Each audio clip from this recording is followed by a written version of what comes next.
সেজদায় গিয়ে আল্লাহর কাছে কান্না করে, আল্লাহ তোমার ঘরকে দেখাও, তোমার রসুলের রওজাকে দেখাও। একবার যদি দেখতে পারতাম, একবার যদি যেতে পারতাম, একবার যদি হাজরে আসওয়াদকে চুমু দিতে পারতাম, একবার যদি রসুলুল্লাহর সোনালী জালির পাশে দাঁড়ায়া ইয়া নবী সালাম আলাইকা, আসসালাতু আসসালামু আলাইকা ইয়া রাসূলুল্লাহ বলতে পারতাম। এই যে ইমানদারদের আক্ষেপ থাকে, আর ওই কাবা, ওই মদিনার শহর, ওই রসুলুল্লাহর রওজা শরীফ শহর সহ যে ইজিদ কর্তৃক তার সৈন্যরা আক্রমণ চালিয়েছেন, এই তিন কারণে কোনো ইমানদার মুসলমান ইজিদকে ভালোবাসতে পারে না। কোনো ইমানদার মুসলমান তিনটি কারণে ইজিদকে ভালোবাসতে পারে না। এক নম্বর কারণ আপনারা সবাই জানেন, ইজিদ বাহিনী মুহররমের 10 তারিখে কারবালায় আহলে বায়াতের সদস্যদেরকে শহীদ করেছেন। এক নম্বর কারণ। তার পিছনে আরও 2টা নিকৃষ্ট কারণ রয়েছে। ইজিদ যা ঘটিয়েছিলেন পরবর্তীতে 63 হিজরিতে, যখন কারবালায় ইমামে হুসান আলী মাকাম সহ আহলে বায়াতের সদস্যরা কারবালার ময়দানের মধ্যে শহীদ হয়েছিলেন, তখন মদিনার মধ্যে সাহাবীদের মধ্যে একদল ইজিদের বিরুদ্ধে বিদ্রোহ ঘোষণা করলেন। তাদেরকে দমন করার জন্য ইজিদ তার সৈন্যবাহিনী পাঠালেন মদিনার মধ্যে।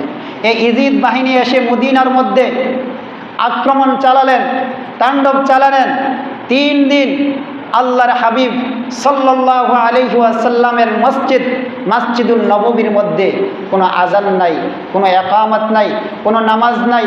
সাঈদ ইবনে মুসায়্যিব রাদিয়াল্লাহু তাআলা আনহু বলেন, ইজিদ বাহিনী যখন মসজিদের নববীর মধ্যে, মদিনা শরীফের মধ্যে আক্রমণ চালায়, আমি মসজিদুল নববীর মধ্যে আটকানো ছিলাম, বন্দী ছিলাম। আমি চিন্তায় পড়ে গেলাম, নবীর মসজিদের মধ্যে আজান নাই, নামাজ নাই। আজান না হলে নামাজের ওয়াক্ত নির্ধারণ কিভাবে করব? আমি রাসূলুল্লাহর রওজার পাশে চলে গেলাম। দেখি আজানের যখন সময় হয়, নামাজের যখন সময় হয়, আল্লাহর রসুলের রওজা থেকে গুনগুন আওয়াজ বের হতে থাকে। বলুন না সুবহানাল্লাহ। তাহলে চিন্তা করেন আপনি কিভাবে ইজিদের ভালোবাসা অন্তরে রাখবেন।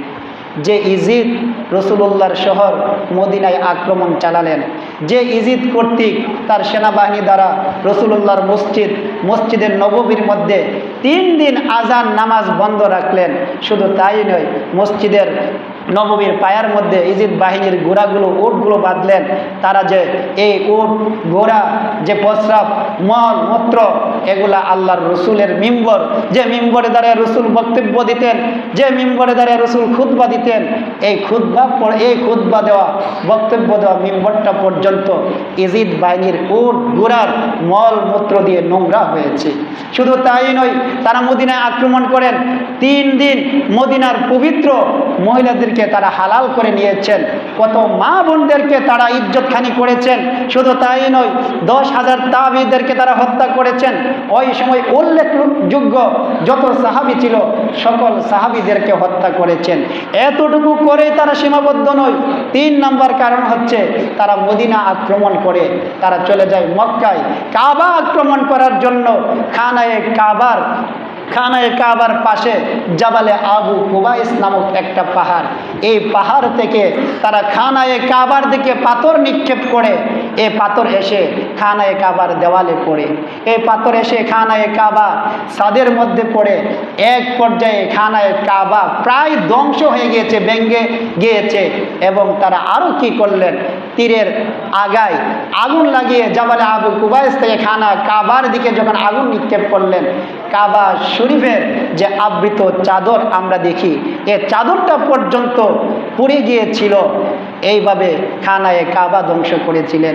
রসুলের শহর মদিনায় আক্রমণ করেছিলেন, যে মদিনায় যাওয়ার জন্য, যে মক্কায় যাওয়ার জন্য, যে খানায়ে কাবার হাজরে আসওয়াদ পাথরে চুমু খাওয়ার জন্য, এক নজরে দেখার জন্য ইমানদার মুসলমানরা দিবারাত্রি 24 ঘন্টা গুনগুন করে কান্না করে তাহাজ্জুদের সময় সেজদায় গিয়ে আল্লাহর কাছে কান্না করে, আল্লাহ তোমার ঘরকে দেখাও, তোমার রসুলের রওজাকে দেখাও। একবার যদি দেখতে পারতাম, একবার যদি যেতে পারতাম, একবার যদি হাজরে আসওয়াদকে চুমু দিতে পারতাম, একবার যদি রাসূলুল্লাহর সোনালী জালির পাশে দাঁড়ায়া ইয়া নবী সালাম আলাইকা, আসসালাতু আসসালামু আলাইকা ইয়া রাসূলুল্লাহ বলতে পারতাম, এই যে ইমানদারদের আক্ষেপ থাকে। আর ওই কাবা, ওই মদিনার শহর, ওই রাসূলুল্লাহর রওজা শরীফ শহর সহ যে ইজিদ কর্তৃক তার সৈন্যরা আক্রমণ চালিয়েছেন, এই 3 কারণে কোনো ইমানদার মুসলমান ইজিদকে ভালোবাসতে পারে না।